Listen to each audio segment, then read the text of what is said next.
रामकृष्ण हरी. तुकाराम महाराज गाथा अभंग आणि भावार्थ. अभंग 117.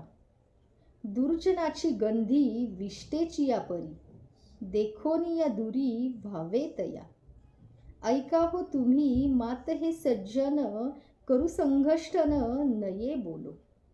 दुर्जनाचे अंगी अखंड विटाळ, वाणी रजस्वला स्त्रवे तैशी. दुर्जनाचे भय धरावे त्यापरी, पिसाळले वरी धावे श्वान. दुर्जनाचा भले नव्हे अंगसंग, बोलीलासे त्याग देशाचा त्या. तुका म्हणे किती सांगावे पृथक, अंग कुंभी पाक दुर्जनाचे.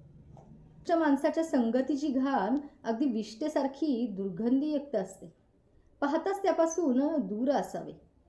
सज्जन लोक हो, तुम्ही ही हकीकत माझी नीट ऐका. त्या दुर्जनाशी मैत्री करू नका किंवा वाढवूही नका. त्याच्याशी बोलूसुद्धा नका. कारण या दुष्ट माणसाच्या अंगात सारखा विटाळशीप्रमाणे विटाळ व घाणच स्रवत असतो. त्याची वाणी दुर्गंधीने, वाईट शब्दांच्या घाणीने भरलेली असते. चाळलेले कुत्रे अंगावर येत असता आपण जसे सावध असतो, तसे भय या दुर्जनांचे तुम्ही धरावे. या दुर्जनांची संगत चांगली नव्हे. त्या लोकांचा जो देश असेल तर सोडून जाणेच श्रेष्ठ. त्यामुळेच तुकाराम महाराज म्हणतात, आणखी किती निराळ्या पद्धतीने तुम्हा सांगू.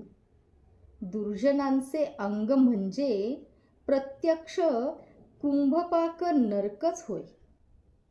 पांडुरंग पांडुरंग.